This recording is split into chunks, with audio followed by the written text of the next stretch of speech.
On disait début de semaine très compliqué Ouais. pour tout le monde, j'imagine. Comment t'as senti ton groupe le lendemain et peut-être depuis à l'entraînement Bah, notamment. touché un peu par rapport à la blessure d'Alex, qui a été opéré avec succès à Bordeaux. Voilà, maintenant une disponibilité minimum de 3 mois, double fracture, sans trop de dégâts un petit peu autour, donc forcément ça marque. Ça marque aussi parce que c'est le quatrième gros pépin depuis le début de la saison. On peut pas dire que ce soit des blessures musculaires, c'est des faits assez rares, mais bon, qui nous touchent et qui nous ralentissent un peu qui nous ralentit un peu dans la progression, parce que finalement on est obligé de toujours s'adapter, changer, recommencer un petit peu de le travail qu'on est en train de faire. Donc voilà, après il faut faire avec. Et pour se relever de tout ça, un bon petit déplacement à Bastia qui est vaincu à la maison depuis 31 matchs, je crois. Ouais, je sais pas exactement. J'ai regardé pas mal de matchs, donc voilà. En tout cas, il y a un changement d'état d'esprit depuis que Régis est à la tête. Il y a une dynamique complètement différente. Je trouve ils font du bon boulot. On sait que le contexte est pas évident. On sait que là-bas c'est très compliqué.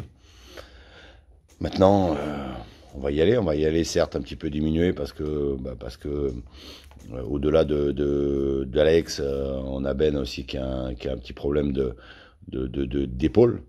On a un troisième gardien qui a jamais joué. Donc, on va voir la décision qu'on va devoir prendre par rapport à ça. Mais dans la vie, il y a des bons moments et des mauvais moments. Et quand il y a des mauvais moments, eh ben, il faut aussi courber les chines, être encore plus solidaire, être encore euh, plus ensemble pour passer ces moments qui sont pas très très agréables. Il y a un vrai doute sur Benjamin. Oui, il y a d'autres, oui. D'accord. Ouais. Il a fait ça à l'entraînement cette semaine. Non, ça fait un moment que Ben traîne une douleur à l'épaule. Donc voilà, il devait même pas être finalement sur le banc un petit peu sur le match parce qu'il avait fait une infiltration. Donc on est encore dans une réflexion et dans l'attente. D'accord. Toi, comment t'expliques que ces deux visages observés contre Nîmes pour le vestiaire, Bon, outre la blessure? ouais, il y a la blessure, mais après, voilà, c'est le football qui est comme ça. Quand vous dominez autant qu'on a dominé en première mi-temps avec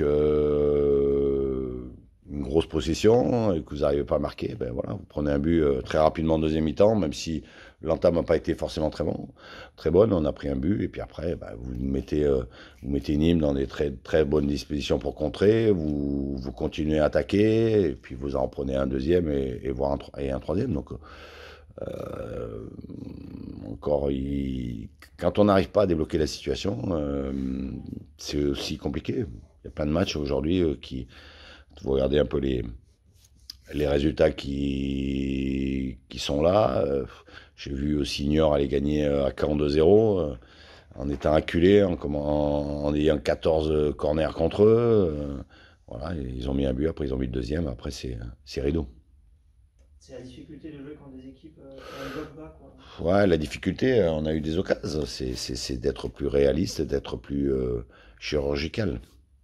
Voilà, la bonne nouvelle, c'est que le retour de Xav de suspension te donne les deux options que tu as Ouais, utilisées récemment, à 3 axiaux ou à 2.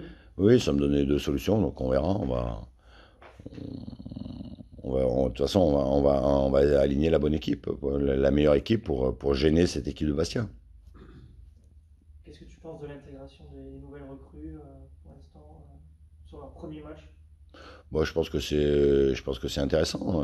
Denis a fait un très bon match. Jared est en train de revenir. Voilà, et Farid a été quand même intéressant, même il a eu du déchet. Voilà, maintenant, on en aura un autre par rapport à un gardien on est dans l'obligation de prendre un gardien, donc c'est pratiquement acté. Donc maintenant, on attend le feu vert de la commission médicale pour pouvoir l'officialiser. Euh, dans un match où vous allez bon, quand même probablement passer un petit peu de temps à défendre à Bastia, l'apport de Jarret peut être intéressant parce que je l'ai vu sur deux, trois actions, il est quand même très impressionnant de par sa vitesse, mais j'ai l'impression que pour l'instant, bon après c'est normal puisqu'il vient d'arriver, ça manque un peu d'automatisme Oui, mais bien sûr, avec hein. Mais c'est ce que je disais quand aujourd'hui on navigue dans ce milieu de tableau en disant est-ce qu'on peut aller chercher haut, aujourd'hui il faut se contenter de ce qu'on a, c'est-à-dire qu'il faut prendre les points le plus rapidement possible pour pouvoir se maintenir, parce qu'on a eu plein de paramètres au cours de la saison, et c'est pas une excuse, c'est plein de paramètres qui font que ben, tu es toujours obligé de te réadapter. Tu perds Steve quand il est au meilleur de sa forme, tu le remplaces par Jovan quand il est en train de monter au plus haut possible. Ben, tu le perds. Alex qui vient de faire une super partie à Toulouse, ben, tu le perds aussi. Djibril qui faisait des efforts importants et qui pouvait t'amener notre solution, ben, tu le perds. Donc tout ce temps que tu passes par rapport à ça, ben, ça te ralentit les choses. Donc oui, on y va pour défendre, mais on n'y va pas que pour défendre. Je veux dire, aujourd'hui, vouloir bétonner, passer 40, 90 minutes ou 90 minutes dans tes 30 mètres, on sait qu'on n'en est pas capable. Maintenant, on sait aussi qu'on peut les mettre en danger sur certains points qu'on a travaillé. T'as l'impression, enfin, en t'écoutant, c'est l'impression que j'ai, que vous êtes obligé de toujours repartir un petit peu en arrière, stoppé par notamment ces blessures. Est-ce que c'est. C'est pas. Parce que Mais je n'irais pas jusqu'à dire que tu changes tes plans, parce que les plans, j'ai l'impression qu'ils sont quand même les non, mêmes. non, non, non, non, mais on garde une ligne directrice, mais les automatismes, les certitudes que tu as à un moment donné, tu perds des joueurs qui sont en phase très ascendante chaque fois. Donc, bah, tu es obligé de te réadapter chaque fois. Et ce petit truc qui te manque dans la justesse, ce petit truc qui te manque dans peut-être sur le plan défensif, de certains repères, euh, tu joues régulièrement avec tes joueurs en forme, ça le minimise quand même.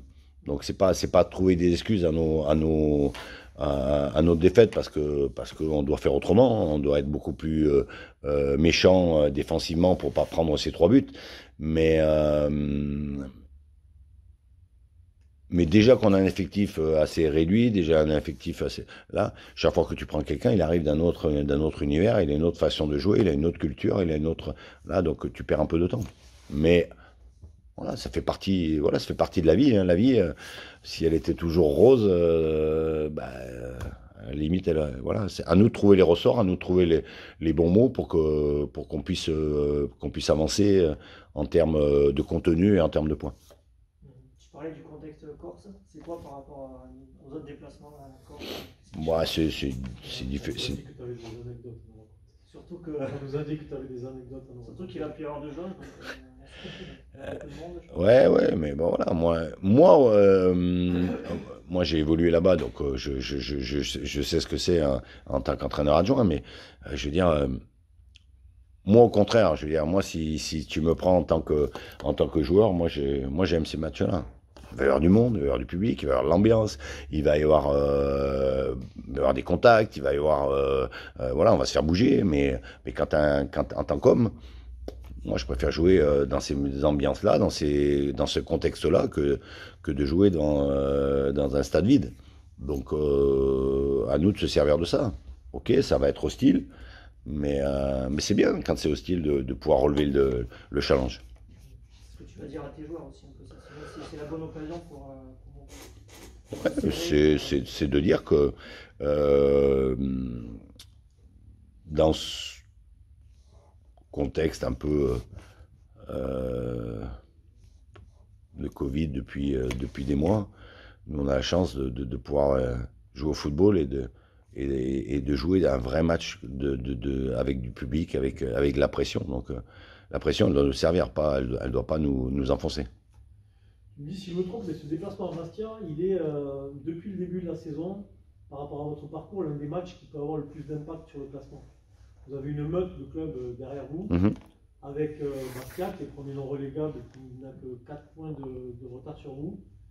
Bon, je ne vais pas te dire que tu as envie de perdre ou quoi que ce soit, mais ce résultat-là, il peut vraiment avoir un impact. Oui, il peut avoir un impact, comme celui de Nîmes en a eu un. Donc, finalement, je veux dire, quand tu prends pas de points, tu sais que les autres vont en prendre derrière. Maintenant, aujourd'hui, que ça soit après Bastia, voilà, je préfère avoir les points qu'on a que finalement d'être dans la position en en ayant 4 de moins ou 5 de moins. Donc, oui, tu dis que l'écart, il est pas si énorme, mais hein, il y a encore il faut que tu perdes, que gagne. Donc, je préfère être dans cette situation-là que la situation qu'on avait l'année passée. Parce que aujourd'hui, tu as tes cartes en main, tu as la possibilité de faire un bon championnat. Euh, L'année passée, c'était beaucoup plus compliqué et beaucoup plus aléatoire quand même. Voilà, aujourd'hui, nous, euh, il reste 16 matchs. Tu as encore droit à pas mal de jokers finalement. Même si les jokers, vaut mieux les laisser pour le plus loin possible.